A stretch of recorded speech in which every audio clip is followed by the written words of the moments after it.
Chapter 5. Small heart had Harriet for visiting.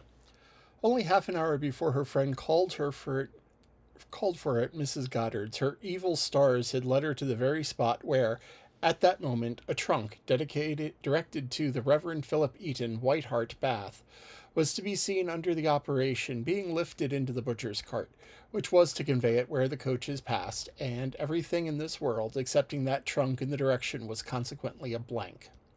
She went, however, when she reached the farm, and she was to be put down at the end of the broad, neat gravel walk, which led between the espalier apple trees to the front door. The sight of everything which had given her so much pleasure in the autumn before was beginning to revive a little local agitation, and when they parted, Emma observed her to be looking around with a sort of fearful curiosity, which determined her not to allow the visit to exceed the proposed quarter of an hour. She went on herself to give that portion of time to an old servant who was married and settled into Donwell. The quarter of an hour brought her punctually to the white gate again, and Miss Smith, receiving her summons, was without delay, and unattended by alarmingly young man. She came solitarily down the gravel walk, Miss Martin just appearing at the door, and parting with her seemingly ceremonious civility. Harriet could not soon give an intelligible account. She was feeling too much, but at least Emma collected from her enough to understand the sort of meeting, and the sort of pain it was creating. She had only seen Mrs. Martin and the two girls. They had received her doubtingly, if not coolly, and nothing beyond the merest commonplace had been talked about almost all the time. Just till at the last, when Mrs. Martin sang, all of a sudden, that she thought Miss Smith was grown, and had brought on a more interesting subject and a warmer manner. In that very room she had been measured last September with her two friends, and there were penciled marks in memorandum on the wainscot by the window. He had done it. They all seemed to remember the day, the hour, the party, the occasion, to feel the same consciousness, the same regrets, to be ready to return to the same good understanding, and they were growing again like themselves.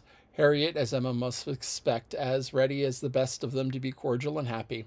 When the carriage appeared and all was over, the style of the visit, the shortness of it, and when it felt to be decisive, 14 minutes was to be given to those whom she had thankfully passed 6 weeks, not 6 months ago.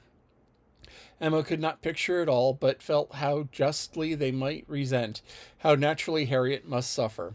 It was bad business. She would be given a great deal, or endured a great deal, to have lent the Martins in a higher rank of life.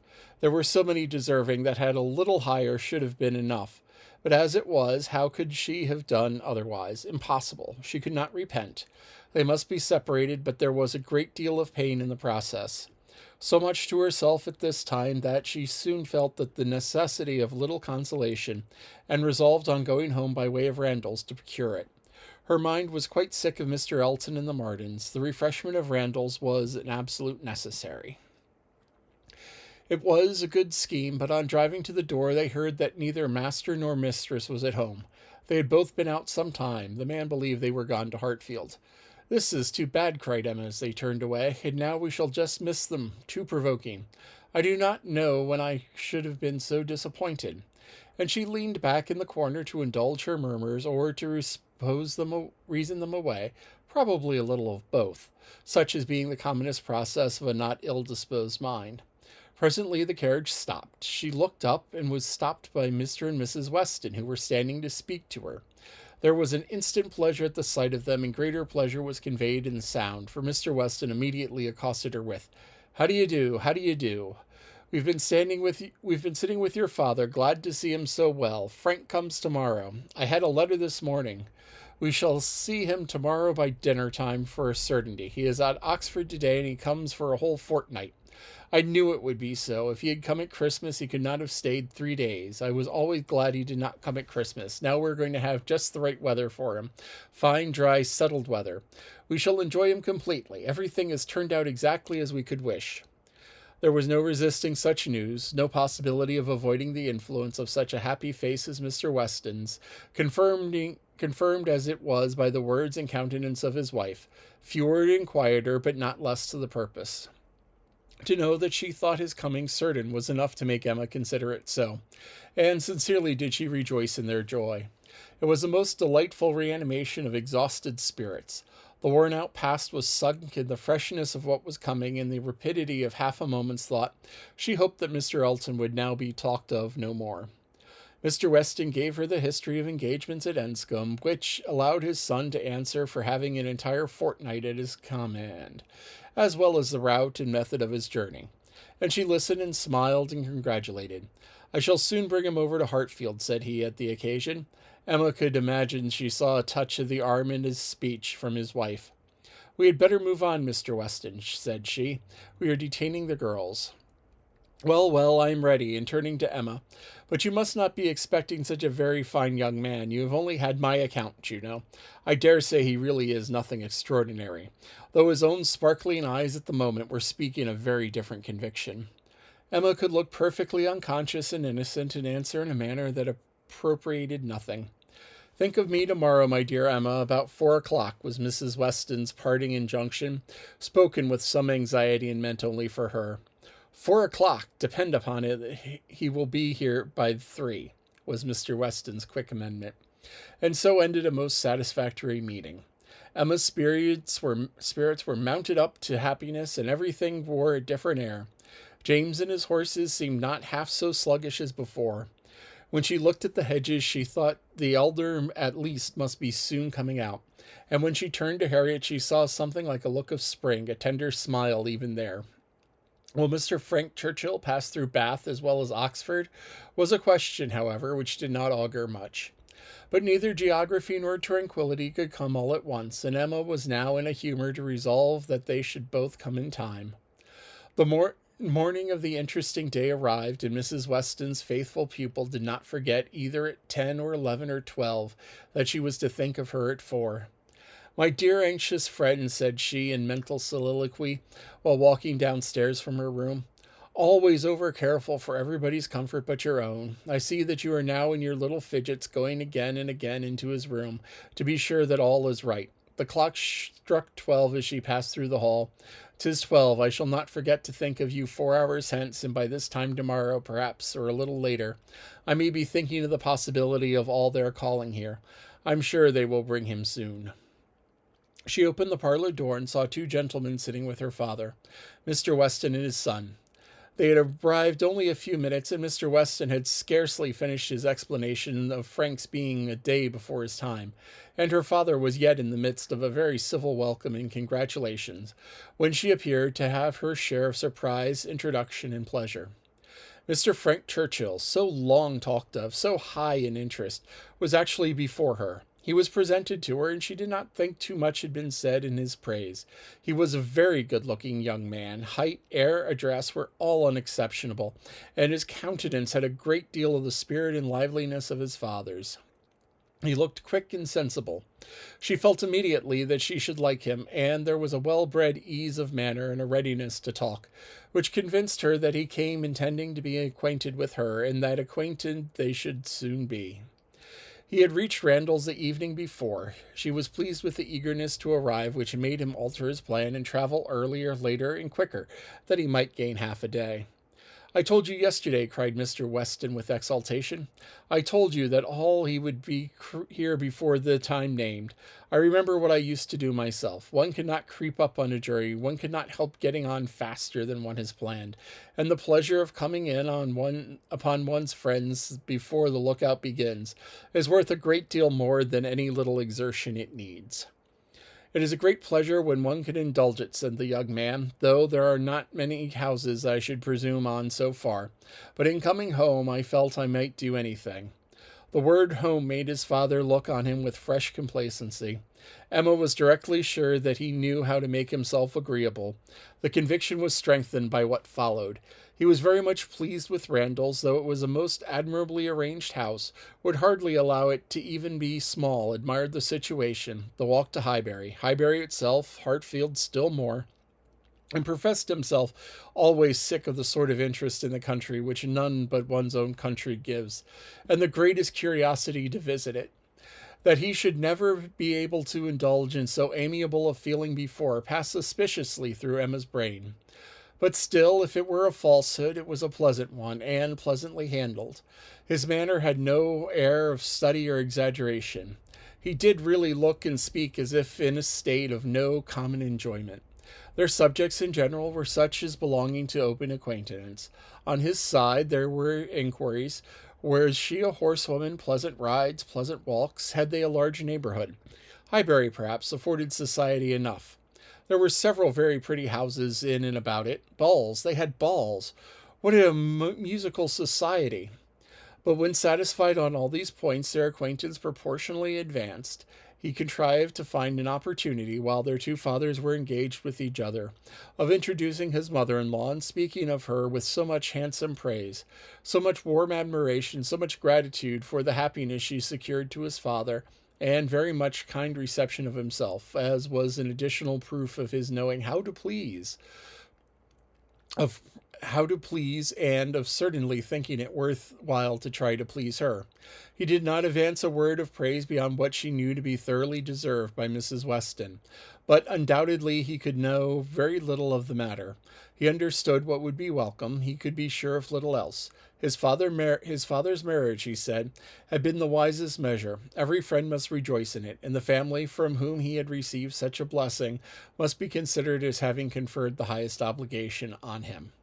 He got as near as he could to thanking her for Miss Taylor's merits, without seeming to forget that in the common course of things, it was rather supposed that Miss Taylor had formed Miss Woodhouse's character than Miss Woodhouse Miss Taylor's. And at last, as if resolved to qualify his opinion completely for the travelling round to its object, he wound it all up with the astonishment in the youth of beauty of person. Elegant, agreeable manners I was prepared for, said he, but I confess that, considering everything, I had not expected a more very tolerably well-looking woman of certain age. I did not know that I was to find a pretty young woman in Mrs. Weston. You cannot see too much perfection in Mrs. Weston for my feelings, said Emma. Were you to guess her to be 18, I should listen with pleasure, but she would be ready to quarrel with you for using such words. Don't let her imagine that you have spoken of her as a pretty young woman. I hope I should know better, he replied. No, depend upon it, with a gallant bow, that in addressing Mrs. Weston I should have understood whom I might praise without any danger of being thought extravagant in my terms. Emma wondered whether the same suspicion of what might be expected from their knowing each other, which had taken strong possession of her mind, had ever crossed his, and whether his compliments were to be considered as marks of acquiescence or proof of defiance. She must see more of him to understand his ways, and at present she only felt that they were agreeable. She had no doubt of what Mr. Weston was often thinking about.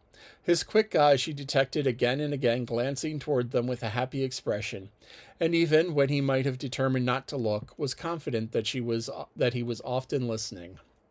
Her own father's perfect exemption from any thought of any kind, the entire deficiency in him of all such sort of penetration and suspicion, was a most comfortable circumstance. Happy he was not further away from approving matrimony than from foreseeing it, though always objecting to every marriage that was arranged, never suffered beforehand from the apprehension of any.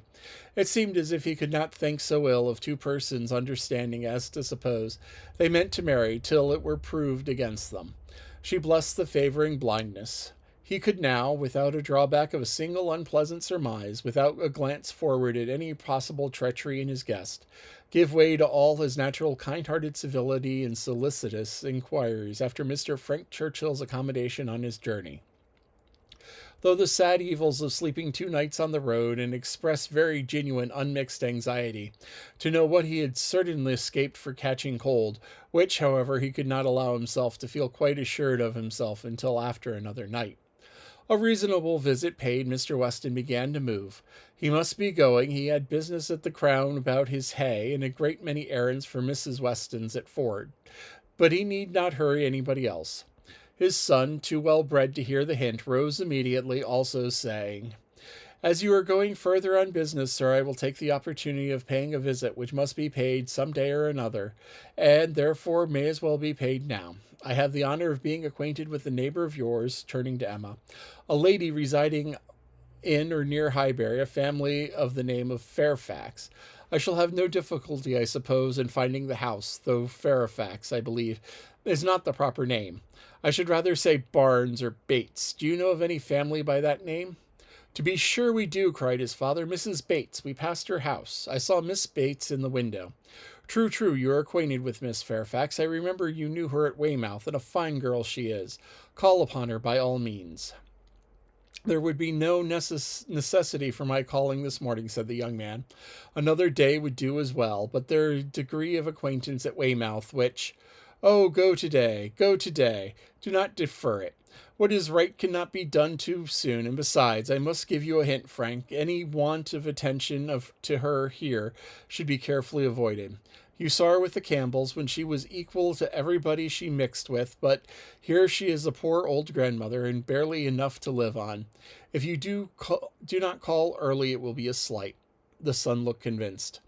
I have heard her speak of the acquaintance, said Emma. She is a very elegant young woman.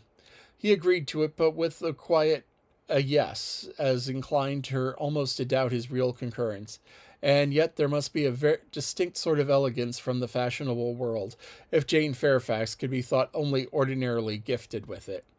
If you were never particularly struck by her manners before, said she, I think that you will today. You will see her to advantage, see her and hear her. No, I'm afraid you will not hear her at all, for she has an aunt who never holds her tongue. You're acquainted with Miss Fairfax, sir, are you? Said Mr. Woodhouse, always the last to make his way in conversation. Then give me leave to assure you that you will find her a very agreeable young lady. She is staying here on a visit to her grandma and aunt, very worthy people. I have known them all my life. They are extremely glad to see you, I am sure, and one of my servants shall go with you to show you the way. My dear sir, upon no account in the world, my father can direct me. But your father is not going so far. He is only going to Crown, quite on the other side of the street. But there's a great many houses. You might very much be at a loss, as it is a very dirty walk, unless you keep on the footpath. But my coachman can tell you where had the best cross the street. Mr. Frank Churchill still declined it, looking as serious as he could, and his father gave his hearty support by calling out, my good friend, this is quite unnecessary. Frank knows a puddle of water when he sees it. As to Mrs. Bates, he may get there from the Crown in a hop, step, and a jump. They were permitted to go alone, and, with a cordial nod from one and a graceful bow from the other, the two gentlemen took leave. Emma remained very well pleased with this beginning of the acquaintance, and could now engage to think of them at Randalls any hour of the day, with full confidence of their comfort.